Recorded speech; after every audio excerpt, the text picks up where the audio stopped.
What's going on, guys? It's your man, Ed Hayes, the wholesale coach here, back for another episode of the Wholesale and Mastermind podcast. And in this one, I've got my guy, Kevin Sims, onto the podcast. He's going to talk about what he's doing out here in Chicago, y'all. Like he's out here, he's the buyer. You feel me? Like, so if you out here in Chicago, make sure you connect with my man, Kevin, off the rip. I could tell you that. But not to mention, he's out here in the game. I wanted to have him come on, talk about his journey so far, what he's doing out here. I think his journey and his story is going to relate to a lot of you all. But look, man, my guy, Kevin, how is it going, brother? I'm really, really glad to have you on. How's it going over there?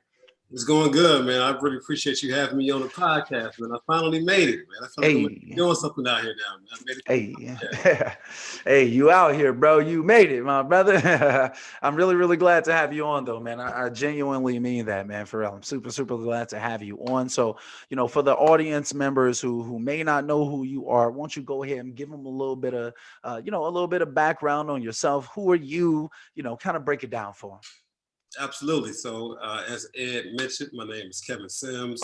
I'm originally from Chicago, South Sider, born and raised out here. I work, I've been working in manufacturing and engineering and supply chain management for my career. So that's kind of the 9 to 5 about Kevin. That's what I do. Then, what I'm interested in more so right now is this investment, right? So real estate investments. Really started learning more about that, get into it more heavy, really have some big plans ahead for 2021 and beyond. So very excited about that. And then outside of it, man, my real passion is music. So that's really what I'm trying to be able to put, really get myself set up so I can really dedicate a lot of my time towards my passion on the Okay. side with music. So yeah. Okay, I see you out here. You say you're a man of many talents. I like to think so. I like to think so. The right way indeed, man. The right way indeed. So I'm curious though, like talk a little bit more about that corporate life, that 9 to 5 or whatever. Give people a little bit more insight about like what do you do on a daily basis outside of just like the real estate investor? Absolutely. So I was on a 9 to 5 tip. I work for a large food company. I'll say that. And what I do is I help make sure that we have enough food available within our restaurants to serve our customers on a daily basis. Mm, So I have the pleasure of working on many large promotions, unlimited time offers, making sure you've probably seen some of the items I worked on and programs I worked on commercials. If you watch TV, or you heard them on the radio, or if you drive okay. past, you probably see us everywhere. Okay. That's really the 9 to 5 that I do, man. It's really, I've been working in supply chain for about, this is 2021. So, uh, I guess 6 or 7 years now. I started off as an engineer, working in manufacturing plants. I've had the pleasure to live in many different states, man, from Jackson, Mississippi, to where else have I lived at? Georgia, Indiana, Nebraska, Pennsylvania, Virginia. I've lived all over the place. And now I'm back here in Chicago. Okay, okay, man. Hey, look, it sounds like it's been quite the journey indeed, for real though. That's pretty cool, man. I'm not gonna lie. That's pretty cool background. Sounds like you've got a lot of experience and kind of doing a lot of different things on a high level. It sounds like seriously, that's pretty cool.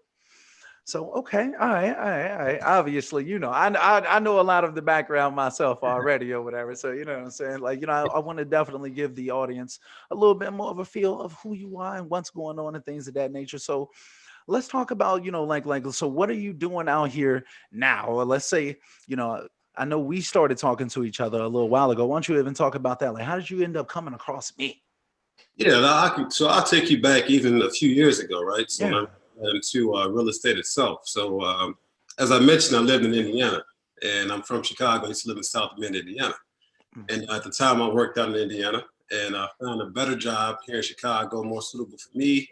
All my friends were here, my family was back here, so I made the move back from South Bend to Chicago. Uh, okay. in Indiana, I owned a home, so I bought a home when I moved there, and it was a pretty good neighborhood, pretty good division in South Bend.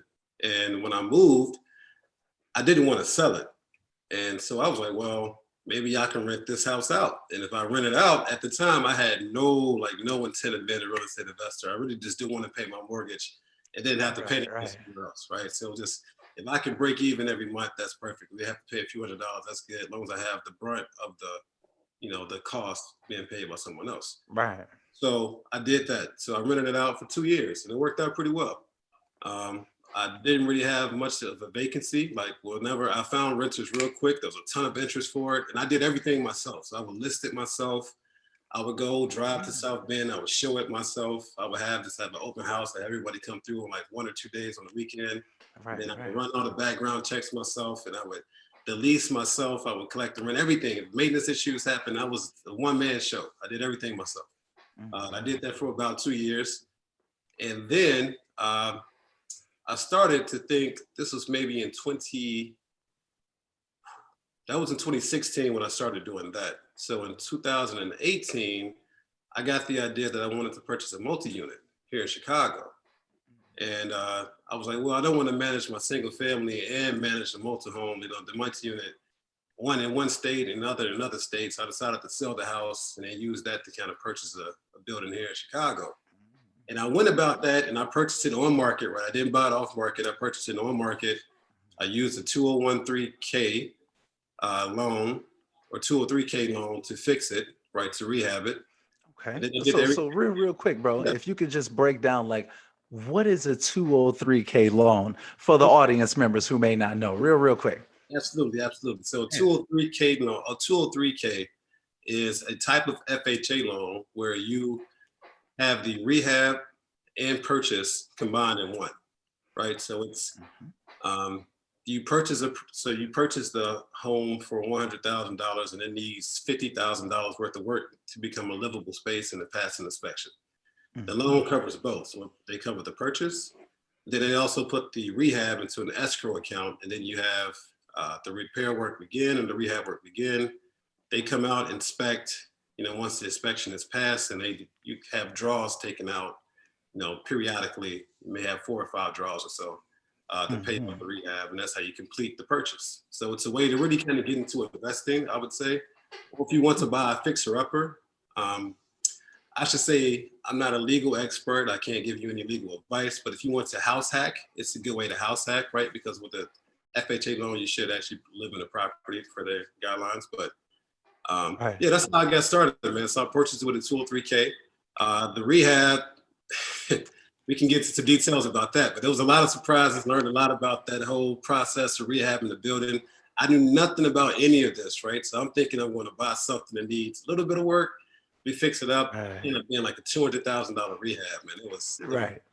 so Whew, you said it was like a $200,000 rehab, you said?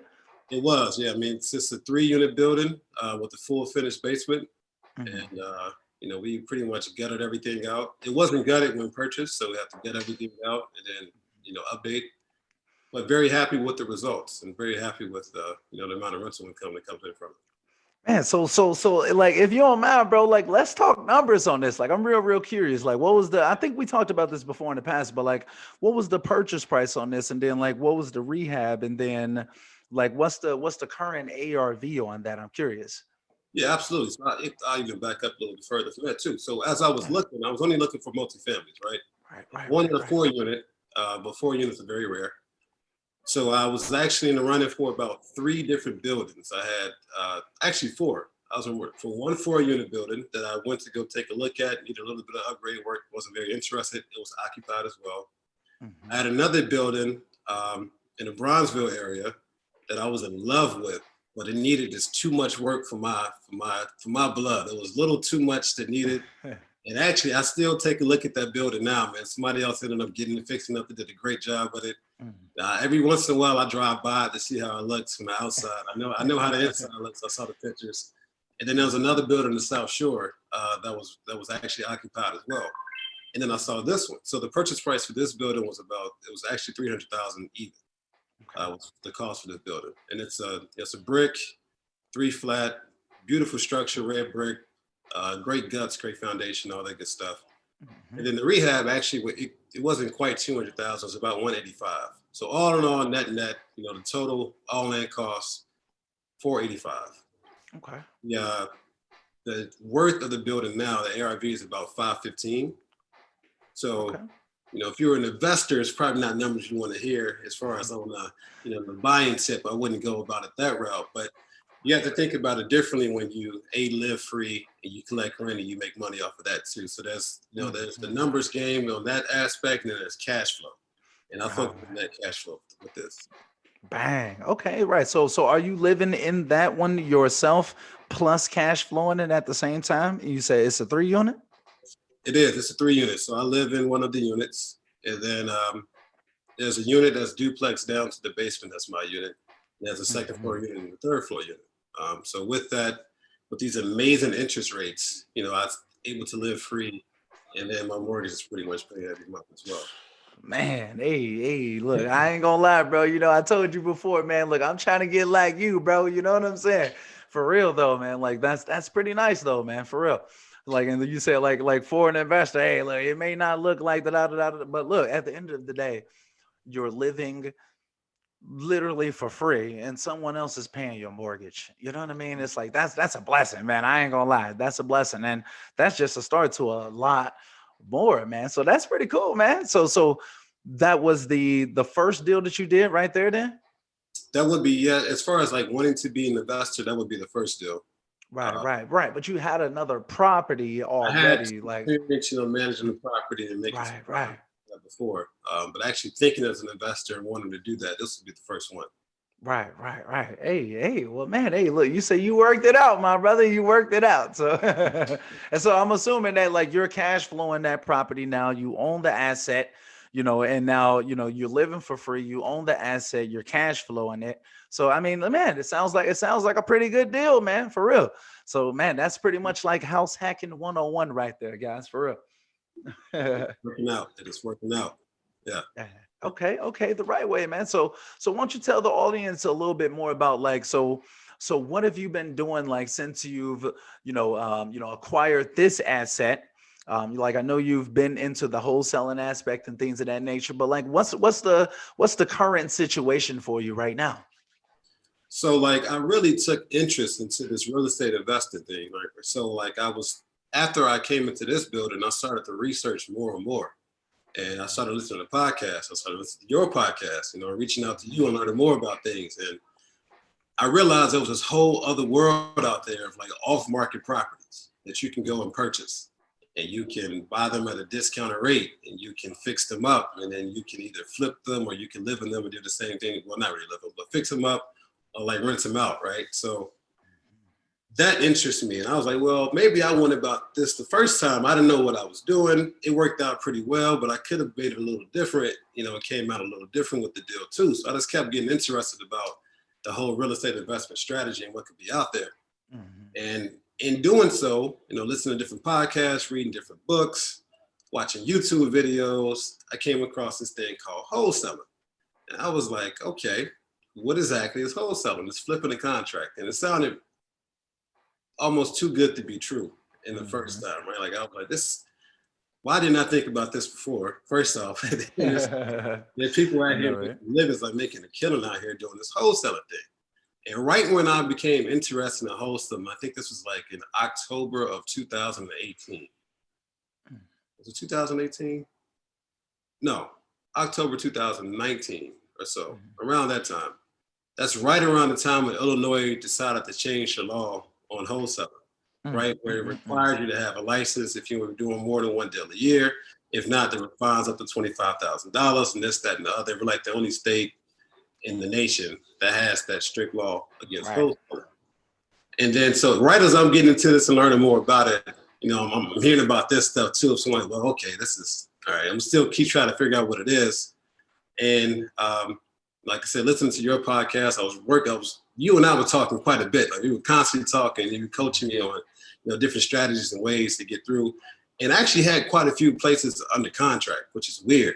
But I had the acquisition thing down pat, but the Mhm. whole disposition side of it, it wasn't me. Like my end goal is to stop me from doing it because my end goal was always trying to buy them myself. Right. I Hmm. never Hmm. dispositioned very well. But that's how I kind of got to get to the whole selling university and listen to the podcast and everything with the wholesale coach. Hmm. Man, hey, man, I ain't gonna lie, man. It's been one heck of a journey for you though, bro. I ain't even gonna lie, man. For real, for real.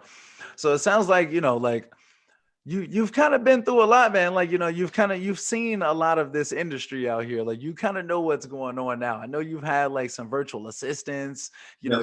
You've been around here rocking and rolling, hitting that Chicago market hard, man. So I know a lot of people who listen to this podcast, they probably want to know, like, they're probably curious, like what are you actually doing in terms of your business to kind of get out here and get deals, or like what have you done in the past that's been really effective? Really effective. Honestly, the main thing has been networking. Mm, Honestly, like so, networking with other people that are like-minded investors doing the same thing out here has been the most beneficial thing mm, I've implemented into my business. Like you can have all the tools, right? You can have prop stream, you can have data finder, you can have call tools, you can have call rail. You can use facts. Mojo Dial if you want to do that as well. But really networking and the power of people, that's really what has been the most beneficial for me because I've gained a lot of insight and knowledge that I didn't know about. I learn new things all the time, listening to different REI, A meetings, or just talking to other folks that have had their experience and what they're doing, how they're rehabbing, how they're going out and finding deals. Just really using that equity within the folks themselves have been the most beneficial. I had just about every tool out there, mind you, too. I mean, I was pulling lists daily. I was texting, calling, everything. But what I was missing was this that piece that kind of personal piece. And then Right. on that note, right? So while not even trying to, I'll give you a crazy story about kind of what I'm working on now. And I have a flip that's currently underway that I'm actually going to do the final walkthrough tomorrow. So Hey, I crazy. see you out there, bro. It's been a journey, it's a single family home to be flipping. It's going to be a beautiful, beautiful place. It is a beautiful place. It's just about done now. Okay. And the way I found it, right? So networking, on Facebook, looking to the different groups that are focused on investing. And uh, I forget exactly which post it was, but somebody was posting about they had a property that they had listed online. And I was interested. I said, hey, what's the numbers on this? And by the time I reached out to them, which was like a day after the post was up, I think they had it under contract already. But Mm, me and the guy, we kind of connected, and he was asking me questions about. He was trying to be a buyer too, and he's not from the States. He's Nigerian. And he was like, well, I ran into some issues with like different like offices and stuff, and I was just giving him some advice on what I went through. I had to go talk to the alderman about my building and get some, have some questions tried to get answered. And I was kind of giving him advice just for free. Like, hey, this is what I went through. This is what you can do. right. This, that, and the third. And he was like, hey, man, I have some other properties on the contract. Do you want to come take a look? I was Mm, like, yeah, what do you have? I come take a look. And he was like, hey, just give me your thoughts on it too. I was like, okay. So one of the properties, we went to go look at maybe three. And okay. I bought in a buying one from him that he went to go look at, and he's actually the contractor on that property too. So it's been, kind of built a partnership in that going forward with it. So Nice. that, Dang. that's the most powerful thing. Whew. Hey, that's powerful, bro. For real. Like, networking is ultra major, man. For real. It sounds cliche. People say it all the time, but your network really is your net worth, right? Like, the relationships that you build end up making dramatically more of a bigger impact on your trajectory in life than like the stuff that inside of your brain. You know what I mean? It's like, so man, that's what's up though, man. So you say that you're working on this place right now. It's just about at the table, it sounds like. It's just about, actually, you know what? I'm walking through with my realtor tomorrow. So we're going to get ready to list it. It's in the spot Hey. right now where we're just cleaning up, you know, and maybe touching a piece of paint or like a spot of paint on the wall here and there, but it's good and done, man. And I want to add on that networking piece too. So it's not just networking, but it's really just adding value, right? Like providing value, providing information, not just trying to get something out of it, but really just, giving things out.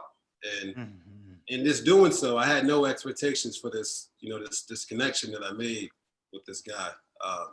That ended up being like a great partnership, a great business partnership. So Right. all about being genuine and networking, not just networking to network, I would say. Boom. Like selflessly trying to give to people. Hey, I hear you, my brother. I hear you. That's great advice right there, for real.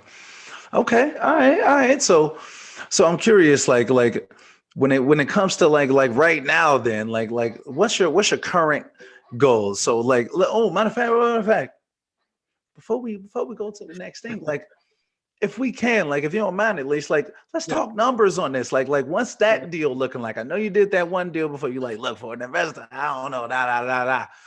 What can you say about this deal? Is that are the numbers looking much better on that deal, or what's it looking like for you? I'm I curious. think the numbers looking pretty good on this deal. So the purchase price was 61. Okay.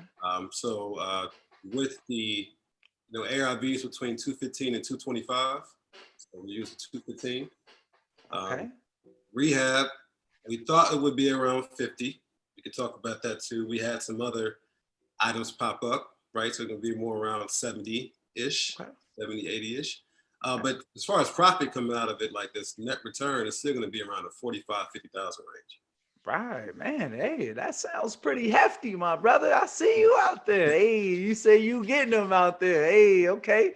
I'm Okay. very Hey. excited about it, man. Very excited. And learn, I thought I learned a lot with rehabbing this three unit building, but as you continue to grow, you continue to know that you don't know everything. You never will. So I learned more with this process too. So it's Right. Man, and I'm sure that there's so many more to come for you, bro. For real, for real. It's like you, in all reality, like in the overall scheme of things, like you just getting started out here. So, man, I know that it's gonna be so many more bigger deals, bigger and better things coming for you. For real. You're already doing 40, $50,000 deals right now. I'm sure that they're just gonna get larger. You're gonna be able to build bigger and better projects and stuff like that. So speaking of that, like let's talk about like what do you plan on doing going forward, like what's the plan going forward, like where do you see yourself in like the next year from now, let's say. Yeah, so I have a few goals and I'm breaking them down by different type of investment strategies, right? So I have yet to close a wholesale deal myself. So personally, I would like to close at least three this year. So three by the end of 2021. And Okay. I'm all over the nation with it. Currently, I'm campaigning in Northwest Indiana, which is kind of the South Bend-ish area. Mhm. That's where I'm at now. So that's one goal. So three wholesale deals. I don't really have a profit per se tied to them with those goals, but just wanted to close those and get that experience in. Um, Okay. I would like to also complete two additional flips this year. So I'm not counting this one. This one will be one.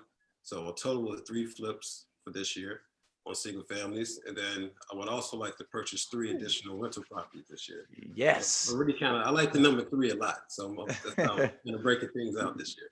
Hey, okay, okay, so three flips total, three what was it? You said you went to three wholesale deals as well, right? Yeah. So keeping it modest, not trying to go like, oh, you know what I'm saying? Let me, I gotta da da da da. I But do have a nine to man, five, but I work, all the time. So right, right. You say you out here in the field, man. You know, you're a man of many talents. You know what I'm saying? But that's really really cool though, bro. Like I think that that's worth noting right there. I really really do that. Despite you having the corporate gig, the 9 to 5, working for a major company, it's like you still have been able to, get out here, invest into real estate, earn some good profit, cash flow, house hack. Man, like, hey, look, bro, you're rocking and rolling out here, man. Like I said, I'm trying to get like you, my brother, for real, man, for real. So, man, super proud of you, bro. I'm not even gonna lie. You say you out here knocking stuff out for real, man. I know we've been chatting for a nice little minute, man. Like, how long has it been?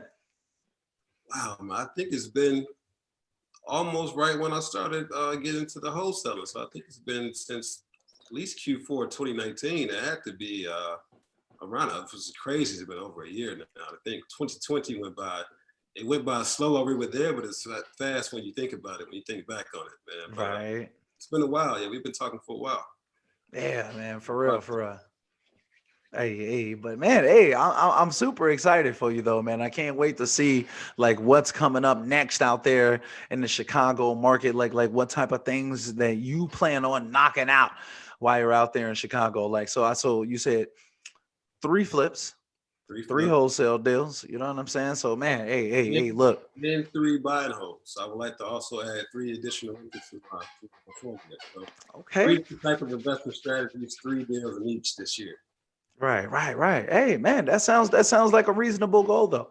And I definitely think that it's possible out there in Chicago. It's a ton of opportunity. And obviously, a lot of this audience, y'all probably know me from being out in Chicago. So look, if y'all got some great deals off the market, man, look, holla at my man's man. Look, he right here. Obviously, you see, he trying to wholesale. He trying to be the buyer though at the same time. So it's like, look, reach out to him. He's an asset. So, bro, like speaking of that though, real quick, like how would you want people, oh, excuse me, like to be able to connect with you, like just in general, like whether it's Chicago, Indiana, wherever else, like if they just want to get some game from you or be able to connect with you, link up, like how would you want someone to be able to link up with Yeah, absolutely, man. So they can follow me on IG. I have my business as a page, so it's Golden Equity LLC, all one word, on IG. You can follow me on there, connect with me, DM, you? something like that. Oh. You can also email me if you want to email the social media, right? So you can email me at kevin.sims, that's SIMS, just one M, at goldenequityllc.com. You can find me there too, man. So there's either of those options, hit me up and we can connect. Like I'm interested in the deals, right? I'm getting ready to close on this deal here. Like I'm looking for more. So I'm trying to buy some more. And I actually plan on buying two at the same time when I close out on this. So I'm really trying to keep it moving here. So if you have Ooh. some, properties on the south side, preferably brick, houses or buildings, definitely get at me, add me to your buyers list. I'm serious about it. I'm not playing around. I won't play with you. If the numbers don't work out for me, I'll let you know real quick. I'm not going to hesitate to let you know if I'm interested in it. You'll know that as well. So, Hey, yeah, hey, hey, look, I can vouch for this man. He don't play no games out here. Yeah, you can tell the man is well educated. He not playing no games out here. Like he know what he's looking for. If y'all got something, he gonna let y'all know right away, like whether he's interested or not. So definitely shoot him what y'all got, man. absolutely. It's a ton of opportunities out there in Chicago, man. Y'all know how I get down. Y'all know how we get down on the Wholesaling Mastermind podcast, man. We out here trying to make relationships between people. And we also trying to drop some nuggets on the community, man. Let y'all know that look, it's possible for you too. For real. Like you can get out here and be closing 40, $50,000 flips. You know what I'm saying? You can be getting out here getting wholesale deals. You can so real quick though, bro. I'm Absolutely. curious, like when it comes to the funnel, right, that you Yeah. have in place right now, right? like Mhm. like like what does that funnel actually look like, right? I want to make sure that we dropping as many gems as possible on the community while we got this opportunity with each other, bro. So like what does it actually look like for you right now? I would tell you it's quite healthy. It's quite healthy, man. So I utilize, the tools I listed earlier. I still use those tools. So I use them more so to try to find my own deals now for myself as opposed to wholesaling. But through PropStream, I have of actual properties of interest, I would say about 30 or so, located primarily on the south side and the south suburbs. These are like ones that have been vetted. The numbers I've looked into, they're still available. Once I have the funds available to go purchase again, I'll go double check to make sure it's still there. And then it's connections with other folks, man. I'm constantly talking to wholesalers I know, letting them know the status of where I'm at right now with my deal. Let them know when I expect to close, when I have more funds to go purchase additional. So I would say that the funnel I like to keep it is fluid, right? So deals are always closing, they coming in and closing, they coming in and opening it up. But back to the networking piece, I let the realtors that I know that I'm interested in, purchase something else. I actually had somebody hit me up about a deal another like 2 weeks ago about they wanted to partner on something. So I like to keep the funnel wide open. And then another thing I wanted to say too is if we could take this a little bit of a step back, I wanted to give people some information about the funding of this deal for the house. We Yeah. talked about the 203K. I wanted to also talk about US hard money for this particular deal and that experience because it was one heck of a journey to Yeah. get. Oh man, let's talk, bro. Look, because I may be using some hard money real soon. So talk to me, my brother. Tell me more. Oh man, so let me first start by saying this, right? So everyone knows how the year 2020 went, right? Like banks really dried up, funds were not readily available. No one knew what was going to happen, right? Everyone was, I don't want to use the word fearful, but everyone was cautious Mhm. about the market, cautious about the economy. So I began looking at houses. This again, right? I was wholesaling, thinking about wholesaling properties, and I came across the first property I came across was actually a two flat uh, in the Inglewood area. Mhm. Actually, it's in the Woodlawn area, and I was like, hey, I could potentially sell this to somebody else, or I could buy it myself. So, I contacted the owner, and I ended up deciding I was going to try to purchase this myself. And I went through the process. I did everything again myself too. Like I had the inspection completed. I went out looking for loans and all that good stuff. I had it appraised and inspected out of my own pocket, right, to make sure the numbers worked out. And I thought I found a lender. Turned out to be a fraud. Turned out to be a complete scam. Ended up losing money on it. Right? Wow. Ended up losing money on it. It was crazy because everyone was tightened up with it, but they were like, yeah, we'll fund the deal. And they looked at the numbers. So it seemed legit until it came time for them to actually close on it. So I ended up losing like $4,500, trying to close the Wow. deal. It's just gone. Just gone. I'm still waiting to see if the fraud case is going to be completed by the bank. To see if I get my money back. I Oh, can't get it. So I did. wow. Oh, no, On top bro. of that, so I paid for the appraisal, right? I paid for an inspection to take place. I paid a down payment. I paid earnest money, to it. And I was constantly contacting the lawyer that the lady had. And she was real nice, by the way. Very nice lady. She has another property here in Chicago. Her and I, we connected. We talked. We need to reach out to her to see how she's doing. And she was real nice. And then Right, towards right. the end of it, I just kept, I'm a transparent person. I told her, I was like, hey, I'm pretty sure this loan I thought I had was a scam. I'm not going to be able to go through with it. And she was like, okay, well, that's unfortunate. So what has happened kind of on the business side? I was like, well, the earnest money stays with you. I paid her $1,000 down for the earnest money. I was like, well, that kind of stays with you kind of based on the contract. I just want to let you know that I'm not going to be able to purchase it. And she was like, well, just let me know if you do find a way to do it. And she was real nice. But, through that Right, experience, right. I lost money, but I gained a lot of knowledge, right? So I'm like, okay, Mhm. it has made me hungrier. So I went out there. I'm like, I'm gonna find me find finance that will work for me. So I ended up working with a broker with this deal that I purchased, and this came down to the wire. Like I thought this was gonna fall through too. I paid, I earned this money down in this house again, on the house that I'm currently rehabbing and getting ready to finish. Uh, Mhm. it came down to insurance.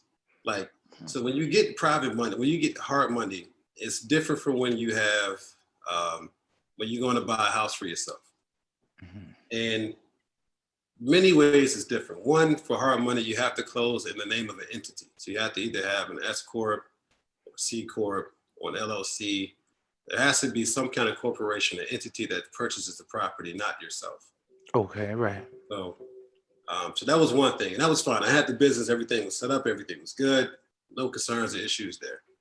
They focus more so on the investment property than they do on your credit history, Right. right? So they look to see, they go out, they do their own appraisal, which is what I learned, right? So I paid for my appraisal before working with the other house, thinking I had it on my own, but really the lender will do their own appraisal, right? Which is what a regular Mhm. bank would do. They go out and appraise the property themselves. Right. And when I appraise this property, they approved it right away. Okay, this is perfect for that. For what you're getting it for, what you want to pay for it to rehab, what it's going to be worth afterwards, clear cut deal. It came down though to they they had me sign my life away, literally. What you mean? What The amount of happened? paperwork I had to sign at closing was ridiculous. Even the lawyer, he was like, "Man, I've never seen this many different stipulations and all the different I forget what they call them, but all the different things you pay for on a title. Like it was the I'd never seen that much paper. The paperwork was Wow. thick, and I'm sitting there signing for like 2 hours straight, just signing. Oh, they out here finessing. Look, they finessing. What's going on? It took about 4 hours, and so we're sitting in the title company. We're waiting. It's like, hey, they haven't sent the money yet, and it came down to insurance. Hmm. So you have to get you have to have not just kind of regular insurance. It's like I forget exactly what it is, but it covers like it's not general liability. It's general liability, and then there's this other piece that has to go with the general liability insurance. And I was reaching out to all these different companies or whatever, and they just didn't have it. I was like, no, we can't do it, or we can't get it this close, or we could get it to you, but it'll be Monday, and I had to close by that day, Friday. I'm like, well, that doesn't work. Whoa. So in like at the 11th hour, like, hey, we have somebody we can give you that you can use their insurance for. I'm like, why did y'all say this like 13 days ago? We're trying to close. Why y'all just waiting? But it Right. actually ended up being like the cheapest option out there. But it was just, Mm. when you're working with hard money lenders, they focus on the property itself. Um, they make you sign a lot of paperwork. Like for in this instance, I can't rent it out. I can't have anyone live there. I have to flip it. Like it only can be used for a flip. Mm. Every hard money lender is different. Every loan is different. So you really have to pay attention to what they uh, want and what you're agreeing to. It's expensive. It's very expensive. It's extremely expensive. So you really need to make sure that you calculate your holding costs and understand how long you expect the rehab to take place. Understand how your exit strategy. So you need to have a good understanding of the market, right? So if houses typically sell on an average in 6 months, like it takes about an average of 6 months for a house to sell, don't go in thinking you're going to sell the house in 1 month. You need to be prepared to pay the holding costs for, I would even add some months on top of that average to go for the higher range of the average. Um, Right. Right. what else was I going to say about that hard money? Oh, if you can find private money, go that route. So private money would obviously be better. Private money is like somebody that has a lot of money. They are interested in investing, but they don't really want to flip any properties themselves. They kind of just want to be a passive investor into real estate, right? And gets quicker returns than they can get in the stock market or Mm. gambling or something else like that, right? So they give you the money for the purchase. They give you the money for the rehab. And then once everything's done, once you get your money, once you put the house on the market or you rent it out, if you do a cash out refi, you pay them their money back plus profit. And it's Hmm. simpler in most cases than it is hard money lenders are. So I Right. Right. recommend if you are looking to purchase yourself, I would highly recommend that you look into private lenders first. If you can't find any private lenders, then you go to the hard money route. Right, right. So you say that it's expensive. And then also, just to kind of add on to that list of things that you were saying, you also got to make sure that they're credible. Apparently, you know what I mean? Like, we can't just, like, you can't just take everybody's word for it. We got to do like maximum due diligence and just verify fully and thoroughly that these people are vetted thoroughly. And let's just put it like that, because apparently they out here finessing y'all. So make sure that you careful out here with your funds, for real, for real. I mean, honestly, like one of the websites, like the one that I ended up using, I found a typo on the website. I was like, oh, okay, Mm.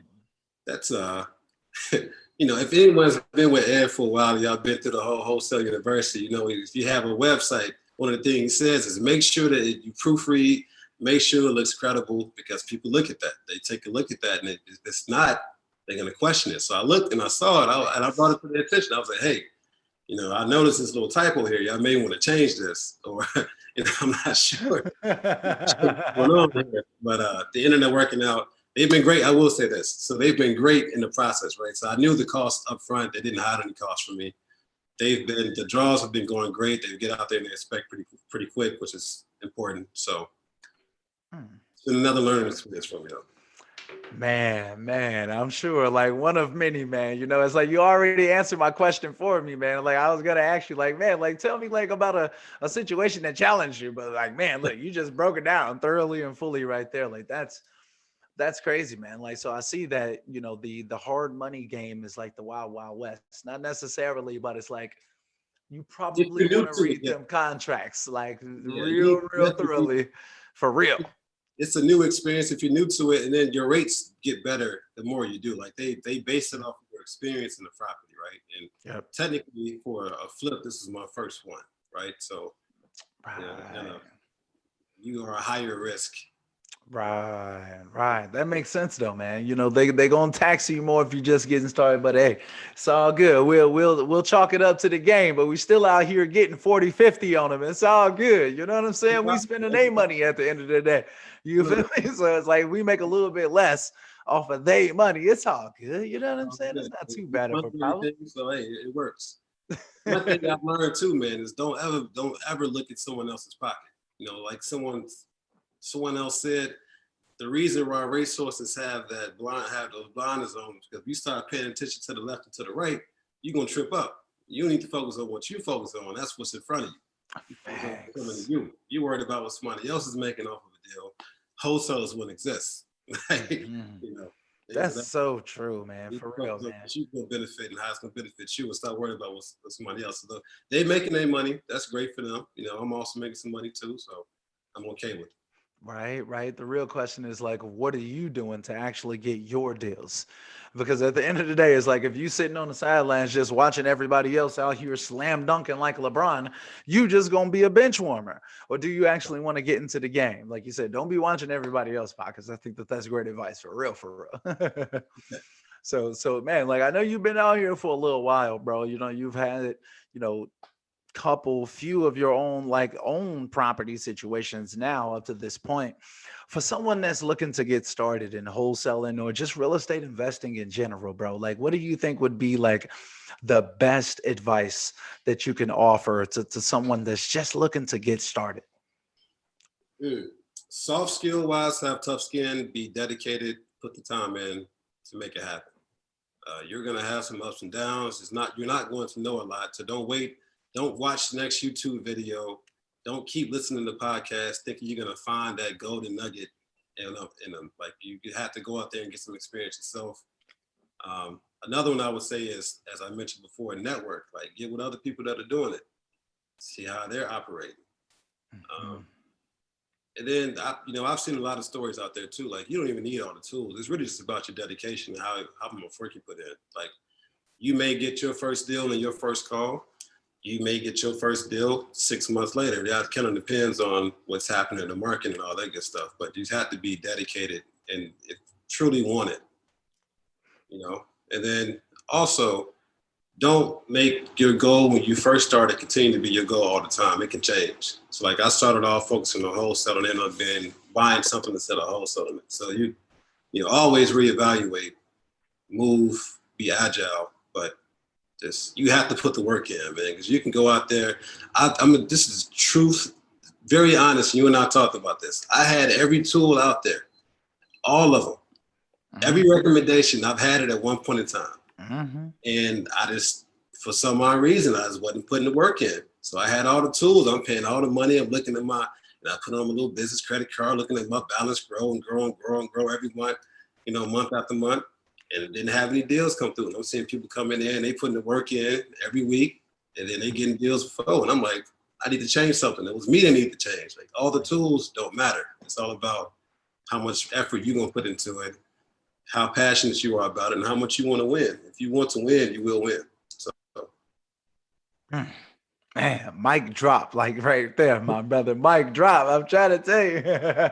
For real, man. I hope that y'all like really, really taking this in, man, because my man is dropping like golden gems on y'all for real. Like I totally 1,000,000% concur with everything that you just said right there. For real, man. I think that that's some really, really good advice just all around. For real. It's gonna take a lot of work. It's not gonna be easy. Don't yeah, think that, and be flexible. I think that that's something that I can really, really touch base on, or like, just like, I relate to that real, real hard, bro. Because, like, I've been wholesaling since 2016. And now, just now, like, I'm actually diving into actually thinking about subject to and lease option and purchasing properties myself and renting out stuff and Airbnb and da da da da da. You know what I mhm, mean? So, I feel like because I kind of put myself within that box, that I kind of like sheltered myself. I kind of limited my own options for no reason. In all reality, there's no real benefit of doing that. So I'm glad that you're out here like telling the people, like, look, keep your options open. You may be thinking about wholesaling something. It may turn into a lease option. It may turn into a subject to deal. yep, Learn these strategies. Ignorance is bliss, but knowledge is power. Learn these strategies, y'all, for real, for real. absolutely, absolutely.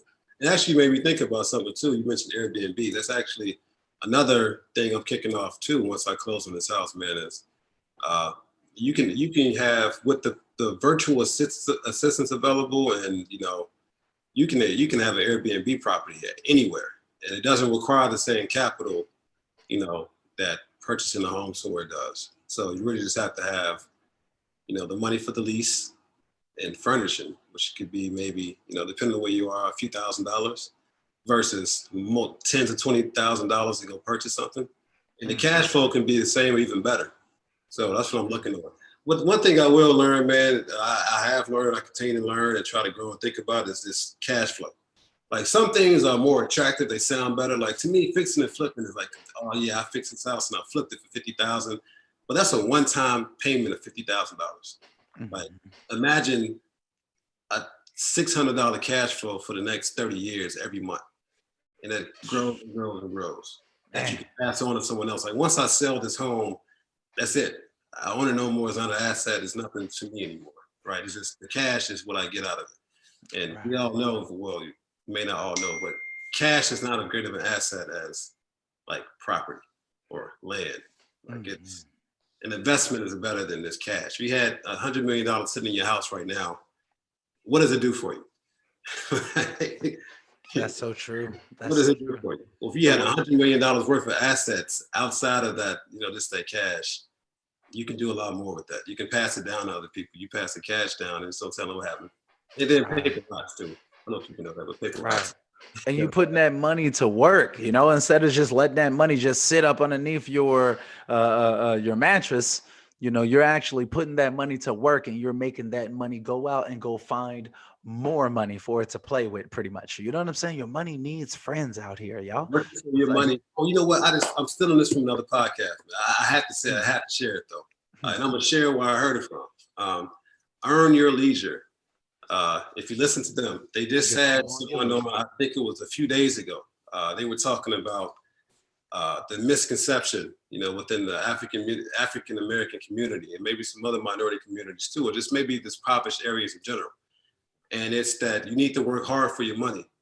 And this is not Kevin saying this. This is getting it from the Earn Your Leisure podcast. So go check them out. As Mhm. well as obviously the wholesale coach. I'm gonna drop some nuggets I learned myself, but it's like we all think they need to work. We hear about people working 2 jobs, working 3 jobs, and they said, "Well, how many rich people have you seen really working 2 jobs?" Can't think That's of. that's I so can true. when they said, I'm like, I can't think of anybody that I know that worked 2 or 3 jobs that has had a lot of money. That's They true. sacrificed their time for money.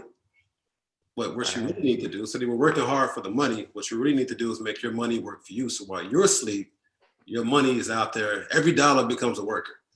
Every dollar Mhm. you earn goes out and earns more money, and then that dollar goes out and earn more money for you. Boom. So that's Boom. why cash is great to have. It's flashy, but you need to have your money working for you. And that's what I'm focusing on now, like this net cash flow. How can I use this to give me some other assets that can keep bringing me cash to use get more assets to keep bringing me cash?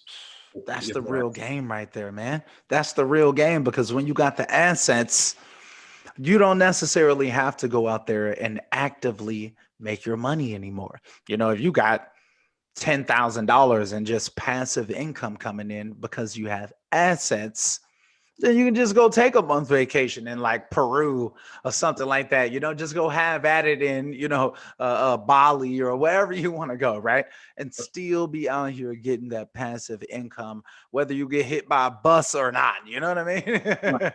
So it's like that's pretty nice, man. You can't beat that for real. Yeah. So that's my. If you would have asked me what's my goal, is to keep increasing my net worth and keep going out and finding more assets to work for me. That would be my goal. Through whatever legal strategy I can do that in. That's my goal. Very nice. You say by all means legally possible, right? By all means necessary, right? Yeah, hey, I hear you, bro. For real, man, for real. But man, hey, man, I think that this has been like a really, really inspirational one right here. I ain't even gonna lie, man. Like tell the people a little bit more about like you and your background. Like, where do you actually come from? I probably should have started with this in like the beginning and stuff like that. I think you kind of briefly touched on it. You say you come from Chicago and stuff like that, but I'm curious, like what was that upbringing like, bro? Like what type of upbringing was that like before you got to where you are right now? I'm just curious, like how did this end up turning out for you? Yeah, man. So Southsider, born and raised. I had a pretty uneventful upbringing. It really, man. Even on the south side of Chicago, I didn't really have much going on. I didn't come from a very impoverished home. We didn't have a lot of money, but we were never poor. So I lived in a pretty decent neighborhood. It was regular south side Chicago neighborhood, but it wasn't like I was in the hundreds. Mhm. Some of the other areas that you hear about, where it was this the wild, wild west out there going crazy. Um, Right. I graduated from Jones College Prep. I went to a pretty diverse high school. I think that was a pretty big impactful thing for me. Uh, the high school we didn't have a we didn't have a gym at the time. Uh, Wow. they had just built the school. It was right next to a homeless shelter at that point. They since then moved the homeless shelter elsewhere and put a gym there. But had a very diverse group of people I hung out with in high school, regular. One thing I do remember that kind of, when I think about investing, one thing that kind of comes to my mind is, I grew up in a neighborhood up to the point of my freshman year of high school. Like right in that first and second month, we lost the house. I think we lost the house to taxes or something like that. And we ended up moving to quite a few different neighborhoods and areas throughout the city. I probably lived in like 3 or 4 different places after that. Um, but life was always good. We never really our what do you call it? Our quality of living never really decreased. It Right. was just in different areas. And whatever. As I think about that, I always wanted to own homes because we lost that home that I grew up in. So I always think about that too. So it's kind of like the bottom inspiration. But yeah, man, it's kind of normal upbringing, man. I didn't really care for school in high school. I started thinking about it more when I went to college, and then I thought I had. Everyone told me you need to work to get you some money, and real talk, I've been working like I'm not super old, right? I mean, you're around the same age, but Mhm. I made pretty good money, and then there was a point in time in my life where I was working, making good money, but I never had any money. And Mm. I was like, what is like? It was like the middle class nightmare, right? Like I had Man. made just enough money to acquire enough credit that I could just go crazy with it, not knowing Mhm. anything about financial education and how to actually use it to your benefit or using it to my detriment, right? So I'm going against myself with it. And then that sort of kind of inspired me too to go and get into real estate and think about cash flow. It's like I make great money for my job, which is nice. I do pretty well now if I wasn't doing real estate, but I make great money for my job. But it's like I've lost a job before due to layoffs.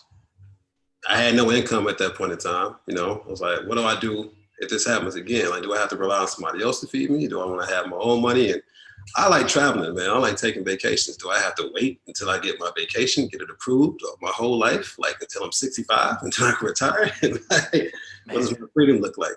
So I just been thinking about things like that, man. But also being uber responsible too. Like my job does well by me, I'm gonna do well for my job. Until if I decide to leave, it'll be Adam in time and all that good stuff. No time soon. But yeah, man, it's a normal upbringing, man. I just think about different things. I had different experiences where I made a lot of financial mistakes early on. Everybody always thought I had money, but I was Mhm. hurting for a while. So now I'm not, and I don't want to hurt no more. So keep the Man. money coming in. Man, I feel you, bro. For real. It's almost like knowing that pain almost like a lot of times with a lot of people's stories that's actually like kind of progressed in life and stuff, a lot of times it's like that pain is there. There's like a certain pain where it's like, for you it's like, y'all lost that house. It's like you've been in that situation where you wasn't making no money before and da da da da da. So it's like the pain. It's like I ain't never going back there. It's almost like a huge motivating factor for people for real though. Like yeah, man, like growing up on the south side, going through multiple different living situations and stuff like that, like I'm sure that connects and hits home with a lot of people. Like maybe they aren't, maybe they didn't have like this ultra struggle or something like that, and maybe they are in like a halfway decent job situation where they can get out here and invest. And like, so I hope that you all who are listening to this or watching this on YouTube, that this resonates with y'all, man. So y'all realize like these are the traits, the qualities, like the things that actually lead people to actually end up getting there, right? It's usually like a calling. It's like something that like leads you to where you're going. But once you get there, then it's, I mean, once you're mentally there, right? You see this image, you've got to be willing to actually put in that work and be disciplined and do the things that actually lead to the goals. Focus on the activities that lead to the goals. Get the good credit. You know what I'm saying? Get the income coming in so you can actually put those down payments down and earnest money and da da da da da. Like all of that stuff is important, but like just getting out here and actually taking action is probably the number one thing that you all can take from everything at the Yeah. end of the day. Get out here, network, take action. Man, look, bro, I just gotta say, man, look, I really appreciate you coming on, man. I feel like this has been I genuinely believe that this has been a super valuable podcast. I really, really mean that, man, for real. Like, coming from the South Side and whatnot, bro, like you out here, man. You know what I'm saying? It's a journey, man, for real. Yeah, man. That's two things I want to say in closing too, man. Real Yeah. two things. So I wanted to share like I'm just the ordinary guy story because oftentimes we hear about those that struggle a lot and they made it, and that's great. But you don't have to have a great struggle to really do great things. Like Mhm. anyone can be great. You don't have to be extremely privileged to be great. Anyone can be Mhm. great. It's really up to you. It's all about what motivates you. And then the other thing I wanted to say is, I talked about when I lost the money trying to get the house and the loan and everything stuff, but it was money I could afford to lose. It's an investment. Every investment is a risk.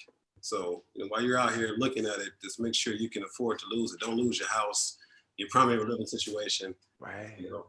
Trying to invest to come up. It's really a long-term deal. You should think about everything is what can you afford to lose, and that's what you can invest. This is my Mhm. mindset. Right, right. We are not attorneys.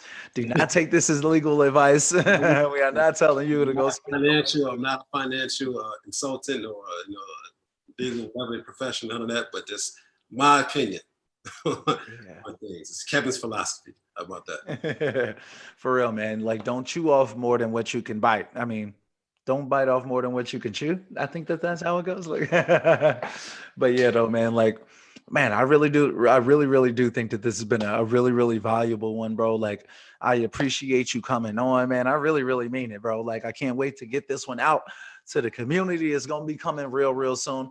I'm curious, like, is there anything that you think that we left out? Anything else that you want to kind of add into the community, like before we kind of wrap things up here?